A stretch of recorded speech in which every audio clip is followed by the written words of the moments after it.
travailler dans un monde très procéduré, très calme, très... Donc juste un petit peu d'indulgence avec nous. Je me présente, je suis Hélène, ma collègue Stéphanie. On est venu vous présenter un petit peu nos parcours et ce qui se passe dans le monde de notre travail, qui est effectivement un petit peu particulier parce qu'on travaille avec des astronautes et en ce moment, je pense que vous savez tous qu'il y a la mission de Sophie à bord de la station spatiale. L'idée aujourd'hui de ce qu'on a compris, c'est de vous présenter un peu comment on en est arrivé là et ce qu'on fait aujourd'hui. Si vous avez des questions... Si vous avez des questions, j'ai envie de dire au fur et à mesure, n'hésitez pas. On a préparé un petit support, mais c'est informel et l'idée c'est pas forcément d'arriver au bout à tout prix, mais c'est plus de... Ça marche? Ça marche? Oui, ça marche, ok. Ah ouais, j'ai pas mal à la donc l'idée, voilà, c'est vous nous posez vos questions quand vous voulez, entre deux slides, il n'y a aucun problème. Et on est là pour que vous ayez un maximum d'informations et surtout pour vous. Hein. Donc il ne faut pas hésiter à nous dire ce que vous avez envie de savoir.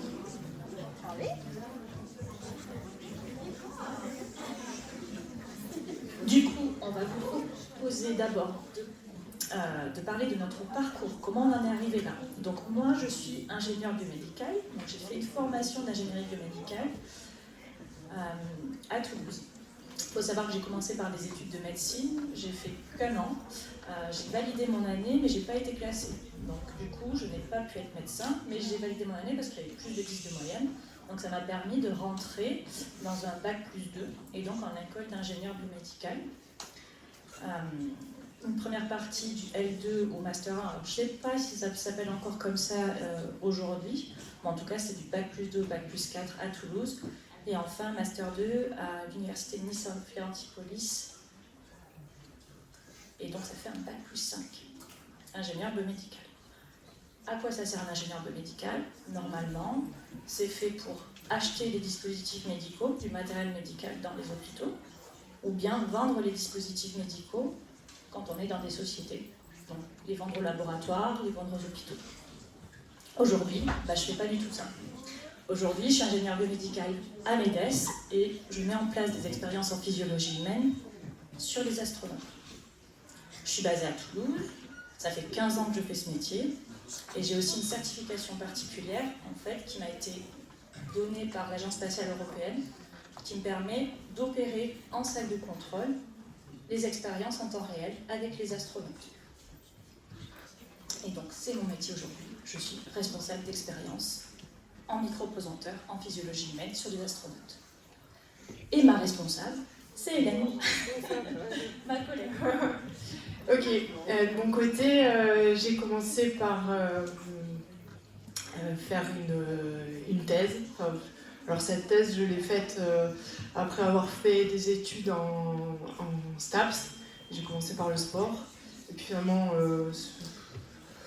pendant que je faisais mes études, il y a d'autres choses qui m'ont intéressée, notamment les neurosciences. Tout ce qui touchait à le pourquoi du comment ça marche dans notre corps. Donc j'ai poursuivi en faisant un peu de recherche et une thèse en sciences du mouvement humain, orientée plus neurosciences. Et puis de là, je me suis dit, finalement, faire chercheur, ça ne me botte pas tant que ça.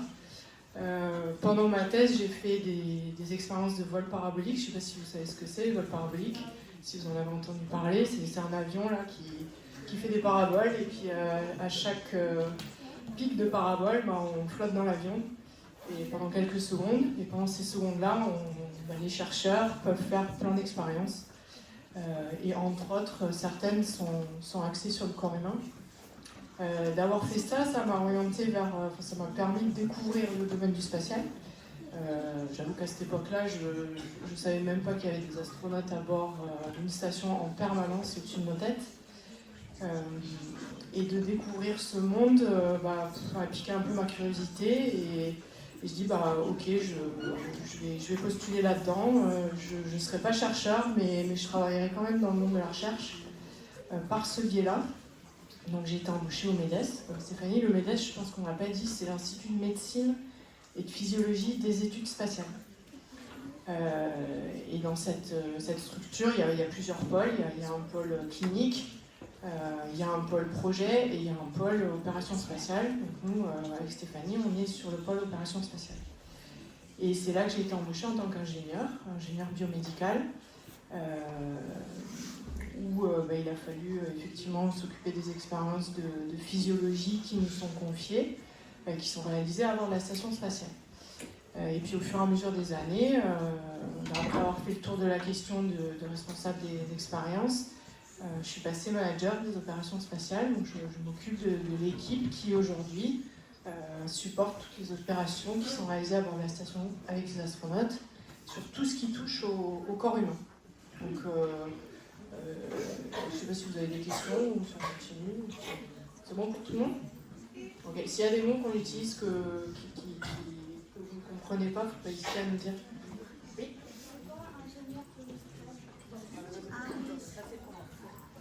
L'ingénieur biomédical, c'est une personne qui va s'occuper de tout ce qui est environnant à la physiologie humaine, à tout ce qui est biomédical, donc médical et biologie. Donc un ingénieur, il va pouvoir travailler sur du matériel médical. Donc, je ne sais pas si tu as déjà été faire des analyses de sang dans un laboratoire, ou alors en cours de physique-chimie, parce que tu as des cours de physique. Tu peux avoir des microscopes, tu peux avoir des hôtes, tu peux avoir des frigos, des congélateurs, dans lesquels on stocke des produits, des tubes de prélèvement. Tu peux avoir des microscopes à travers lesquels tu vas avoir certaines cellules. En fait, cet ingénieur-là va être en charge soit d'acheter tout ce dispositif, soit de le vendre quand il est dans des entreprises et qu'il doit le vendre aux hôpitaux. Par contre, à MEDES, on a une autre fonction, on ne s'occupe pas du tout d'acheter et de vendre les dispositifs médicaux, mais on va s'occuper de préparer des expériences qui auront attrait au médical et à la biologie humaine. Ces expériences, elles seront réalisées par des astronautes. Voilà, c'est un ingénieur qui s'occupe de la biologie et du médical. Donc, ça va ou pas? D'autres questions?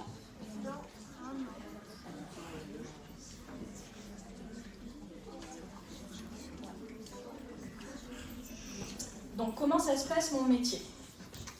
On a des scientifiques qui sont commandités par des agences spatiales. Ça peut être l'agence spatiale européenne qui s'appelle l'ESA.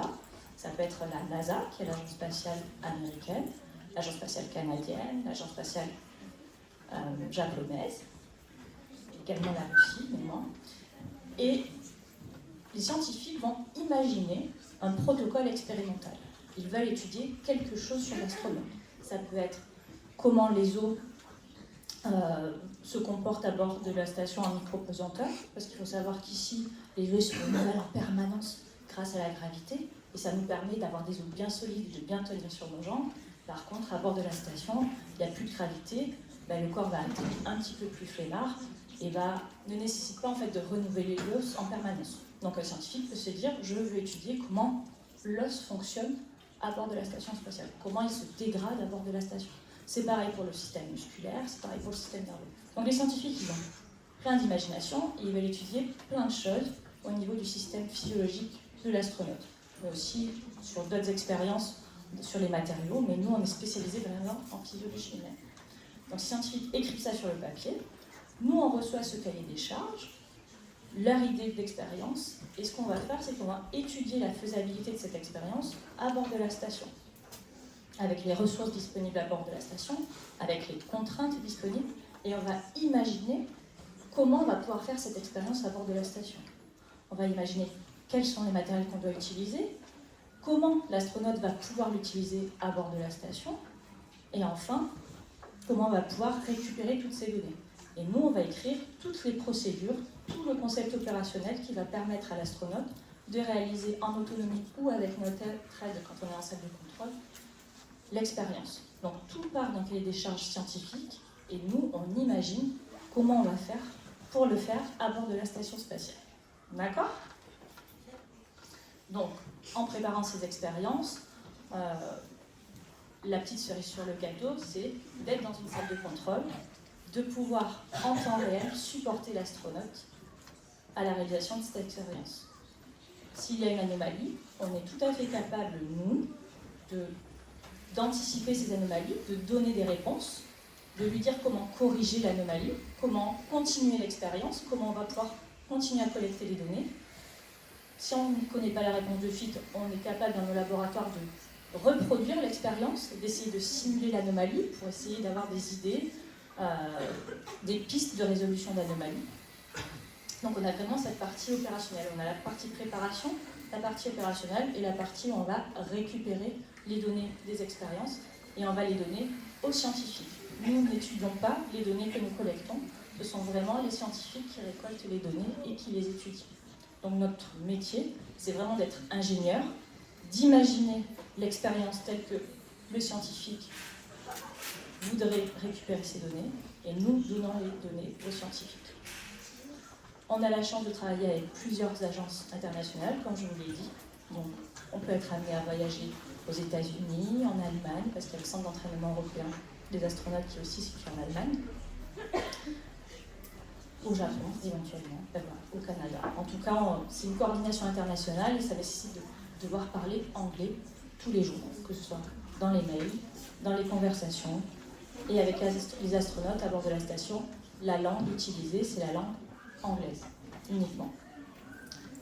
Bien sûr, la mise en place de toutes ces expériences, elle se fait selon des règles très strictes, un cadre très strict, des process très stricts qui sont tous documentés. Et donc, on suit nous aussi des procédures, en gros, pour pouvoir rédiger notre concept opérationnel, nos procédures pour les astronautes. Tout est vraiment codifié. On suit, il y a vraiment de la qualité dans le travail que l'on fait, que l'on met en place pour supporter ces expériences. Est-ce que vous avez des questions? On reviendra plus tard sur les expériences dans tous les cas. Non, alors je ne suis pas allée dans l'espace, donc aller dans l'espace c'est réservé aux astronautes qui sont formés pour ça, et ce sont des années de formation. Ils peuvent être ça peut être des astronautes d'agence ou des astronautes qui peuvent être pour des missions privées du grand public, mais ils ont quand même un minimum de formation pour pouvoir travailler dans l'espace, pour pouvoir aller dans l'espace. Et c'est pas mon but en fait, c'est pas quelque chose qui m'attire d'aller dans l'espace. Je suis bien en train de supporter les astronautes à réaliser ce qu'on a préparé, et j'avoue que d'avoir les fesses assises sur une fusée et sur une grosse, sur une grosse bombe potentiellement, bah, c'est pas donné à tout le monde et c'est pas mon rêve avant. Et une autre question. Est-ce que vous avez déjà rencontré des astronautes? Oui, ça fait partie de notre métier, ouais. En fait, dans la partie métier qu'expliquait Stéphanie, il y a aussi cette préparation des expériences. Une fois que l'expérience elle est prête, elle ne va pas se réaliser toute seule, c'est l'astronaute qui va la réaliser à bord. Sauf que pour pouvoir la réaliser à bord de la station, il a un entraînement. La partie entraînement des astronautes, il y a toute une partie qui est sur l'entraînement de station, l'entraînement au vol, puis l'entraînement à utiliser tous les équipements de la station. Et il y a aussi l'entraînement spécifique à toutes les expériences qu'ils vont devoir réaliser à bord de la station. Pour cet entraînement-là, on est amené à côtoyer les astronautes qui vont les réaliser pour justement leur expliquer les procédures. Et aussi et surtout, on est amené à les rencontrer ou à aller sur les sites d'entraînement parce qu'on a ce qu'on appelle des mesures pré-vol et des mesures post-vol. Il faut partir du principe que le corps humain évolue tout au long d'une mission. Donc en fait, les scientifiques, ce qu'ils ont besoin, c'est d'avoir des mesures sur comment se comporte le corps humain avant le départ. Toutes les mesures qu'on appelle les mesures de référence, les mesures de base, au niveau cardiaque, on va enregistrer le rythme cardiaque, on va faire des prises de sang, on va enregistrer aussi tout ce qui est lié à la force musculaire, à la position du corps pendant des mouvements, pendant des exercices physiques. Et toutes ces mesures-là vont être suivies pendant le vol et on va voir comment le corps de l'astronaute évolue tout au long de sa mission et aussi à son retour. Parce qu'à son retour, il n'est quand même pas dans la même forme physique qu'à l'aller. Et on va faire un état des lieux de dans quelle forme il est quand il revient. et puis surtout combien de temps il met et comment il récupère pendant les premiers mois de son retour. Donc à ce moment-là, oui, on est amené à rencontrer et à travailler avec les astronautes. Oui. Mais est-ce que vous avez vu Thomas pesquer? Oui, il a eu 2 missions, Thomas, avec nous. Et on a été amené à travailler avec lui sur toutes les expériences qui ont été aussi développées par la France. Parce que quand on a un astronaute français, la France développe des expériences spéciales pour son astronaute. Donc à ce moment-là, il est venu aussi plusieurs fois à Toulouse, au CNES, au Centre national des études spatiales, pour rencontrer les équipes qui ont travaillé pour lui et avec lui. Et il est revenu aussi après son vol pour aussi faire un petit retour d'expérience et nous donner aussi parfois des conseils sur ce qu'on avait préparé et ce qu'on aurait pu améliorer ou ce qu'on pourrait améliorer pour les prochains astronautes. Ça va qu'on travaille avec tous les astronautes qui sont à bord de la station, pas que Thomas Pesquet, pas que Sophie Adenau.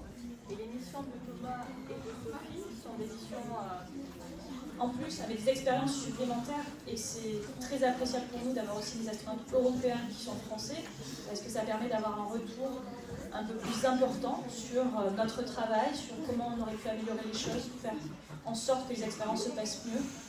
On a un contact avec tous les autres astronautes, on travaille avec eux, mais c'est vrai que c'est un moment un peu plus privilégié d'avoir des astronautes européens français qui sont à bord de la station spatiale, puisqu'on a une communication un peu plus directe avec eux. Voilà, mais on fait la même chose tous les jours avec d'autres astronautes. Ce n'est pas parce qu'il y a Sophie et parce qu'il y a Thomas que nous travaillons. Notre travail au quotidien, c'est vraiment de travailler avec tous les astronautes pour mettre en place ces expériences-là.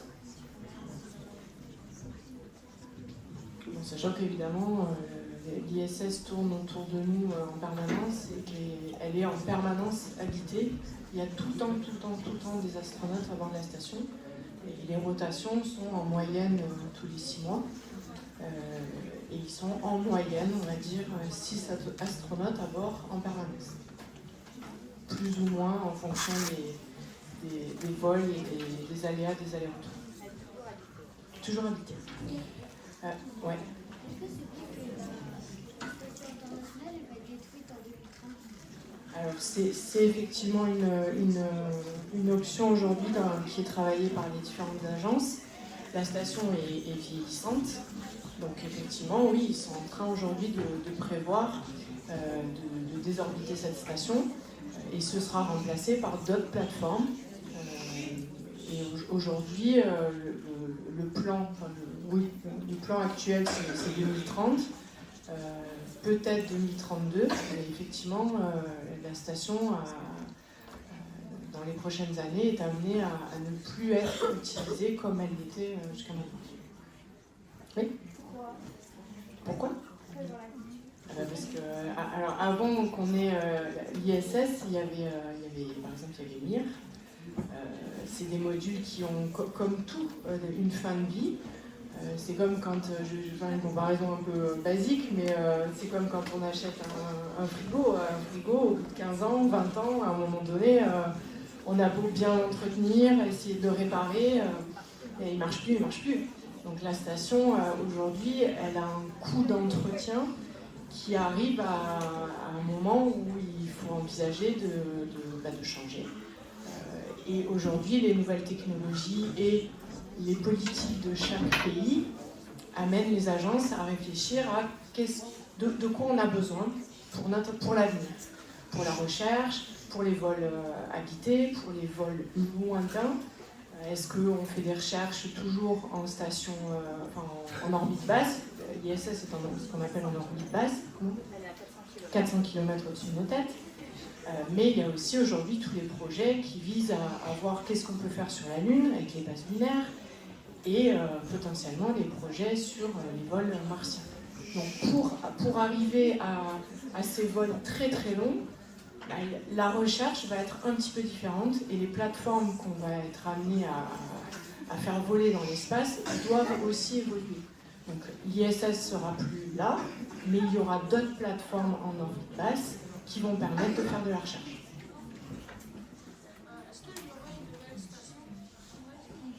Il il y aura d'autres stations, ce qu'on appellera, alors ça s'appellera pas ISS, ça s'appellera peut-être pas International Space Station, ça s'appellera il y aura des plateformes, ce qu'on appelle peut-être des nouveaux modules, des modules plus ou moins autonomes, mais oui, il y aura toujours de l'activité à 400 km au-dessus de nos têtes.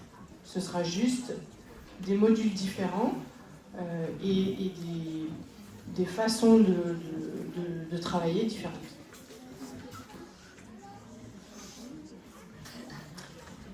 Alors, de mon côté, donc Hélène, manager en opération spatiale, je suis passée par tout ce que faisait Stéphanie, qui vous a été présentée juste avant. Donc préparer et gérer toutes ces expériences scientifiques, être opératrice en salle de contrôle, rédiger les procédures, former les équipes, toute la coordination aussi avec les agences.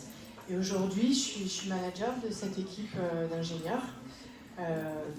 Manager, c'est quoi? En tout cas, sur ce centre-là, c'est essayer d'avoir une vision un peu d'ensemble de toutes les activités que les équipes doivent gérer. C'est faire en sorte qu'il n'y ait pas de conflit entre toutes ces activités en termes de préparation, et puis surtout aussi en termes de planning, parce qu'il y a des moments où on ne peut pas tout faire en même temps. C'est aussi s'occuper de cette équipe qui a beaucoup de choses à apprendre quand elle arrive. Donc Stéphanie aujourd'hui est quelqu'un d'aguerri à ce poste et a beaucoup moins besoin d'être accompagnée au quotidien pour faire son métier. Mais quand on arrive sur ce genre de poste très opérationnel, il y a tout à apprendre. Et mon rôle, c'est que les personnes qui arrivent là apprennent le mieux possible, le plus vite possible et de la manière la plus efficace possible pour être très rapidement autonome. Parce que l'idée, c'est pas de tenir la main. Même quand on arrive dans un métier, on est un peu comme à l'école. Au début, on apprend beaucoup de choses, mais au fur et à mesure que vous apprenez, l'idée, c'est que vous appreniez tout seul. Donc mon rôle, c'est vraiment que les personnes qui arrivent là soient à un moment donné suffisamment autonomes pour continuer d'apprendre tout seul et gérer leur responsabilité au mieux, tout seul, avec juste un soutien au quotidien, pour dire au besoin, on est là pour les aider à gérer leurs priorités, leur façon de s'organiser, ou des fois, il peut y avoir des conflits ou des désaccords avec les plannings et les différentes agences, et on essaye de trouver des solutions ensemble. Donc l'idée, c'est aussi de créer une confiance mutuelle, de créer une dynamique de groupe qui permette aux équipes de travailler au mieux ensemble avec leurs différentes interfaces et les binômes avec lesquels ils sont en poste.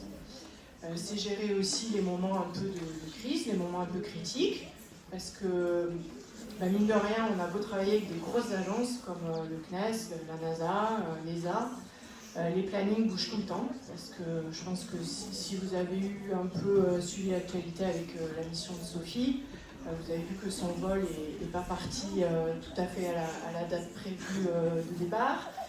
Son retour a aussi été modifié, et ça, c'est pas que avec le vol de Sophie, c'est un peu tout le temps, c'est notre quotidien.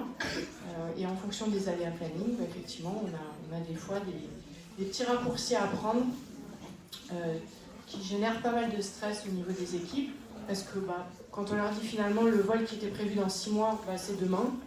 Le demain, on va dire, c'est dans 1 mois et demi. Ça crée un peu de tension et de stress pour pouvoir maintenir toute la préparation à temps. Voilà, ça c'est mon métier.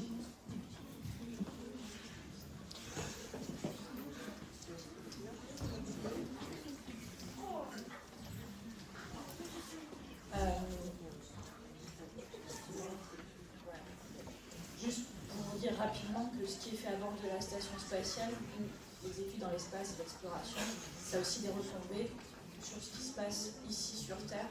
Notamment, ça a permis de développer de nouvelles technologies, comme la télémédecine, pour pouvoir communiquer à de longues distances, pouvoir faire des échographies, par exemple, dans un endroit très reculé, dans un désert médical. Pardon, ah oui, c'est bon. Voilà, ça a apporté des choses sur Terre, comme la télémédecine. Ça a permis d'évaluer des protocoles de rééducation, puisque comme on vous l'a dit tout à l'heure, les astronautes à bord de la station peuvent souffrir de de faiblesse musculaire, parce que le temps passé en microgravité à ne pas travailler ses muscles, même s'il les travaille pour maintenir une certaine condition, le muscle se dégrade et s'affaiblit. Tous les protocoles qui ont été imaginés pour essayer de maintenir une structure musculaire suffisante pour leur retour au sol a aussi été utilisé ici, au sol, sur des patients atteints de certaines maladies musculaires. Et pareil, la recherche sur les neurosciences, ça a beaucoup d'impact d'étudier la perception du temps, du sens, parce que dans la Station spatiale internationale, la notion du temps avec le jour-nuit qui s'enchaîne régulièrement, la notion d'espace, il n'y a plus de haut, de bas, de droite, de gauche, ça a permis de faire des études qui sont utiles pour les gens qui peuvent être malades au sol de certaines pathologies en neurosciences. Justement, effectivement, il n'y a pas de haut et de bas, mais il y a quand même une certaine uniformité sur les modules avec des racks finalement qui sont positionnés, un rack, des structures avec du matériel qui est sur la gauche et sur la droite, et finalement ce qui est utilisé plutôt au plafond et au sol, ce sont plutôt des espaces de rangement. Donc, mais on pourrait très bien avoir des espaces aussi du matériel en haut et en bas, et finalement ils n'ont pas forcément besoin de se repérer dans l'espace, il faut juste qu'ils sachent où est quel matériel, et après ils peuvent utiliser tout l'espace disponible. Donc c'est l'avantage d'être à bord de la station aussi, et de flotter en micropesanteur, c'est de pouvoir accéder à tous ces systèmes dans toutes les positions. Mais il n'y a pas forcément de haut et de bas. Mais il y a une certaine convention, quand on rentre dans les modules, c'est vrai qu'on voit du matériel avec le positionnement en haut, comme on le trouverait au sol en fait. Le haut du matériel est en haut, le bas du matériel est en bas, et donc ça génère un positionnement, un sens déjà.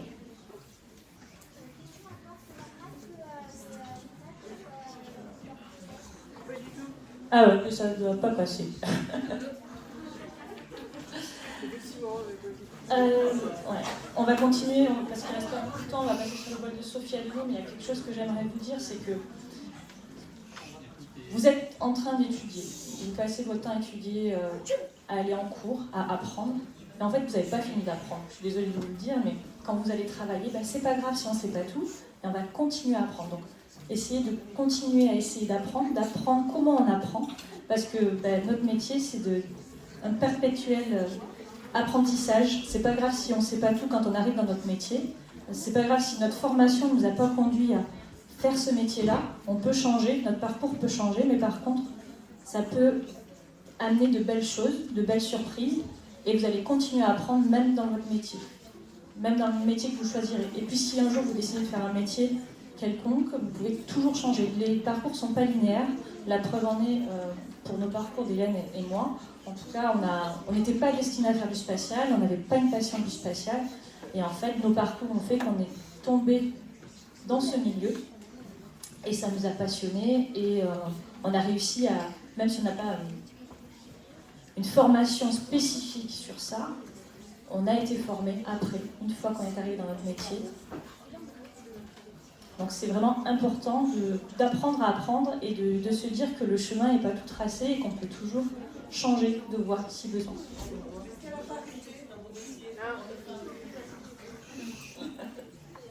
Il n'y a pas la parité, mais c'est pas grave.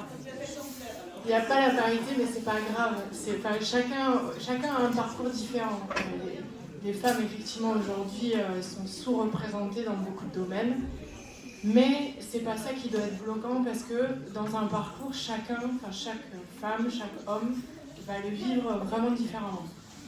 Dans mon parcours, et je laisserai Steph en parler de son côté, il n'y avait pas beaucoup de femmes, mais ça m'a pas plus freinée que ça, parce que c'est pas quelque chose sur lequel j'étais sensible.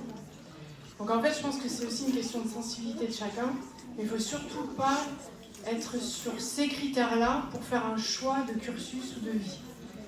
C'est le goût, l'envie, une matière qui vous plaît.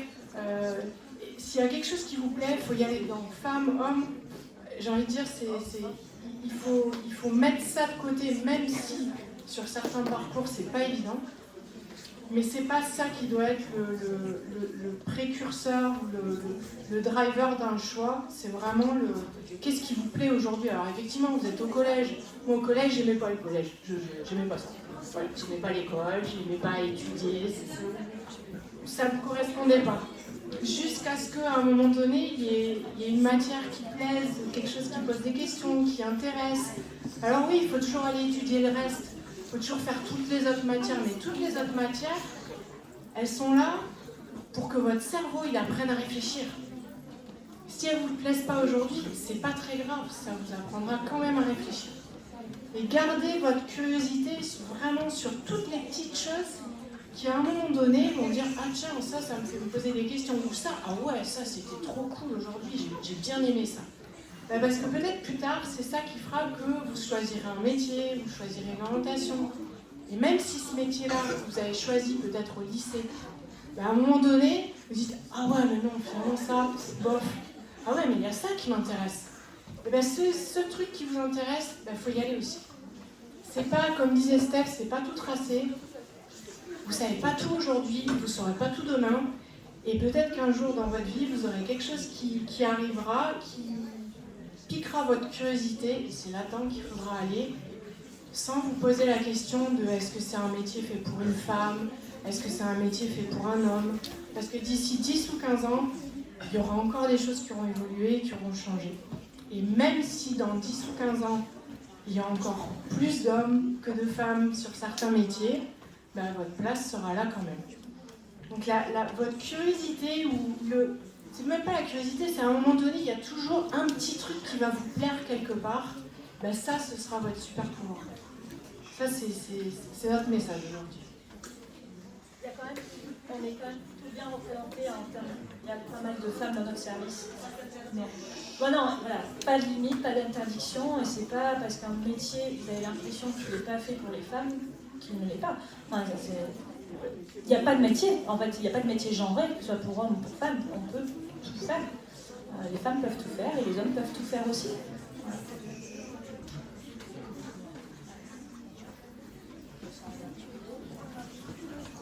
Vous voulez parler un petit peu de la mission de Sophie, de ce qu'on fait aujourd'hui du coup, parce qu'il ne reste pas beaucoup de temps. Allez. Donc la mission de Sophie s'appelle la mission Epsilon. Elle a décollé le 13 février, vous l'avez vu. Sophie est assez jeune, hein, moi je la trouve jeune, après c'est sûr que c'est pas le même âge que vous. Elle a 43 ans, elle était pilote d'essai pour les hélicoptères, et elle a fait une école d'ingénieur qui est à Toulouse, qui est l'ISAE Super Héros, qui est juste à côté du CNES, donc c'est pas loin de chez vous non plus. Et elle a été sélectionnée par l'Agence spatiale européenne en 2022. Et c'est quand même la deuxième femme européenne, française, à voler dans l'espace, après Claudie Linaré. Elle va réaliser plus de 200 expériences. Elle est censée rester 8 à 9 mois à bord de la station. Et on a des expériences françaises spécifiquement développées pour elle. Donc, voilà, c'est un grand honneur et un privilège de pouvoir accompagner Sophie sur sa mission. Ah oui, je ne sais pas pourquoi c'était ça. Sur nos écrans, c'est joli, mais pas sur le vôtre.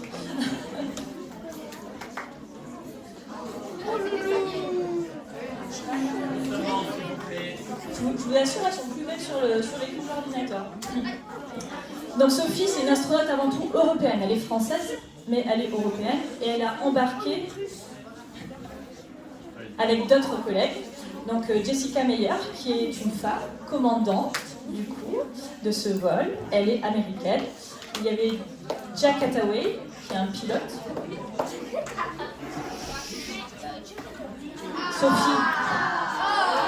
Ça change tout. Et un cosmonaute, Andrei Fedyaev, qui vient donc de Russie.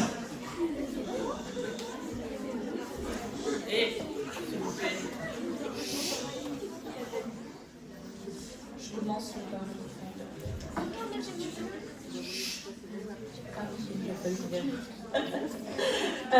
Donc certaines expériences ont été développées spécifiquement pour sa mission et d'autres ont été aussi développées pour la mission de Thomas Pesquet, sont toujours en utilisation et en cours d'utilisation et donc seront réutilisées par Sophie Adenau. Est-ce que vous en connaissez des expériences qui sont faites par Sophie ? Non. Pas du tout? Vous n'en avez pas entendu parler? Donc il y a par exemple l'expérience EcoFinder. Donc c'est un échographe. Un échographe, c'est de l'imagerie ultrasonore. C'est pour voir certaines parties de votre corps intérieur, surtout les corps mous, tout ce qui est mou, les organes en fait. Et il n'y a pas de rayon X, il n'y a pas de radiation sur cette imagerie.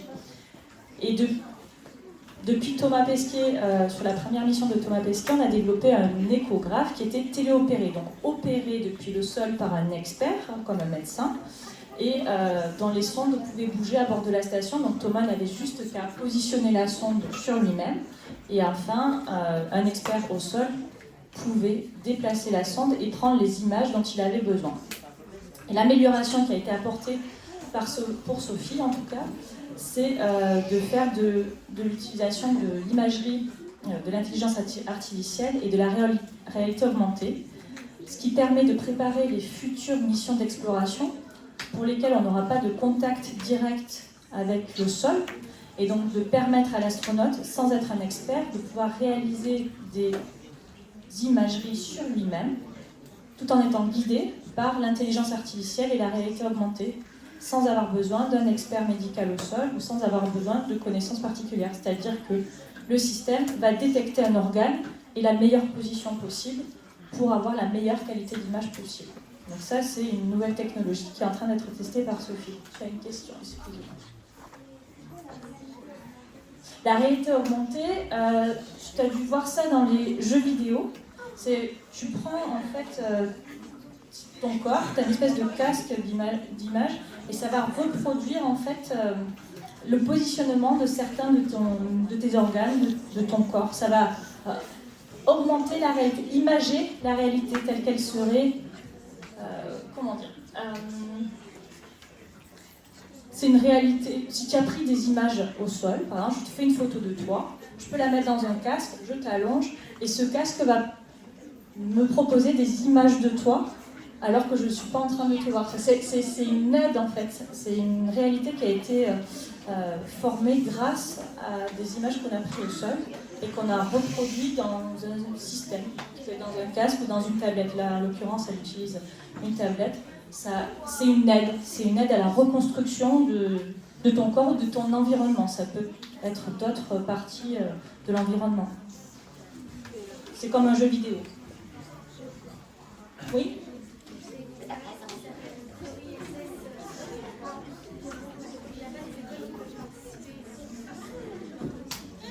Oui, c'est ça, c'est sur la germination de graines. Donc je crois que c'est des graines d'arabette qui sont une espèce de fleurs et de mini-zumas, il me semble que c'est du chou. Effectivement, elle sera menée en coordination avec plusieurs écoles de France et elle va être faite en même temps, et par Sophie et par les écoles, pour pouvoir comparer en fait la différence de germination et d'évolution de la plante. Ah, vous êtes inscrit? Vous le faites? Vous avez reçu l'équipe? Un peu de retard. Dans tous les cas, Sophie démarrera en même temps que vous et vous pourrez comparer vos résultats et voir quelle est l'influence en fait de la lumière et de la gravité sur la croissance des plantes. Trop de bruit, trop de bruit.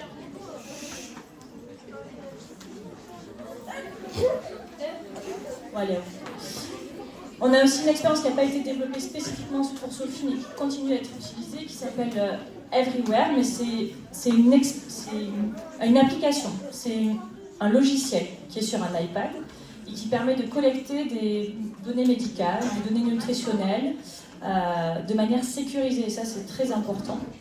De pouvoir communiquer aussi avec les équipes au sol de manière sécurisée. Et donc, c'est vraiment un logiciel qui rassemble toutes ces fonctionnalités. Et c'est un assistant en fait pour l'astronaute, pour reporter ce qu'il a mangé, ce qu'il a pris comme médicament à ses médecins et aux équipes au sol qui l'aident pour ses expériences. Bon, il y a pas mal d'autres expériences qui tournent à bord. Il y a PhysioTool, je pense que ça peut vous parler. C'est Sophie, elle a quelques photos où elle porte plein de capteurs sur elle. C'est des capteurs qui vont permettre d'enregistrer tout ce qui est fréquence cardiaque, la respiration, la tension, l'activité cérébrale aussi, les moments, les phases où elle est en période de repos, en période de stress. Et toutes ces données-là sont enregistrées en continu pendant plusieurs heures et analysées ensuite par les scientifiques au sol. Là, on vous a mis une petite liste aussi de ce qu'il y a en cours avec elle. Pas que de la physiologie. Alors nous, notre corps de métier, c'est la physiologie, bien sûr, mais elle ne fait pas que ça à bord. Il y a Lumina qui étudie l'impact des radiations sur l'ADN. Chloris, que vous allez réaliser ici en même temps que Sophie, ça va être chouette. On a aussi Eurosuit. Alors Eurosuit, c'est une sorte de combinaison spatiale, ce qu'on appelle une combinaison intravéhiculaire qui va être testée par Sophie et qui potentiellement, l'idée c'est de réutiliser ce genre de technologie pour les missions plus longues, mission à la Lune, mission sur Mars. Oui. C'est juste la dénomination en fonction de l'origine. C'est uniquement le mot change en fonction du pays. On a cosmonaute, c'est russe, taïkonaute, c'est japonais, astronaute, c'est américain.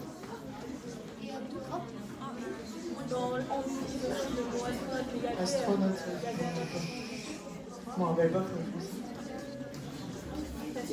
pense. Ah oui, spationaute. Spationaute.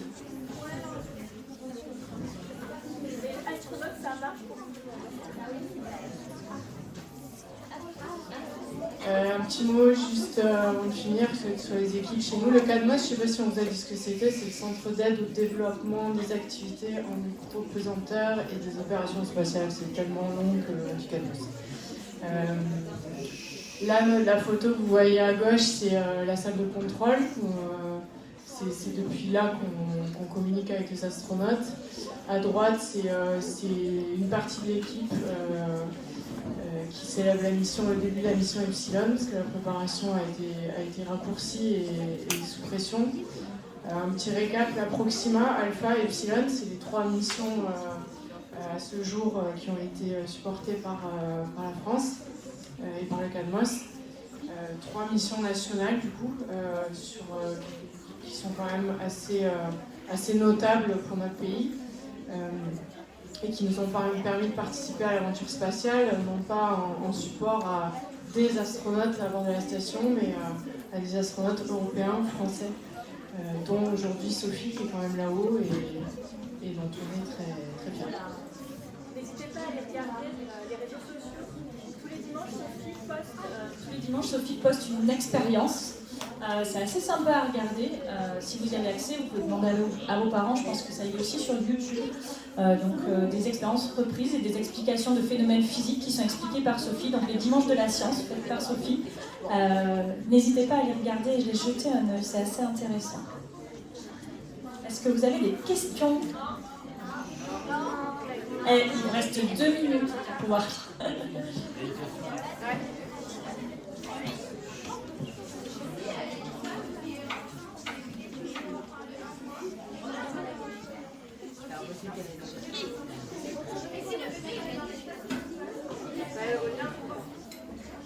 Elle revient.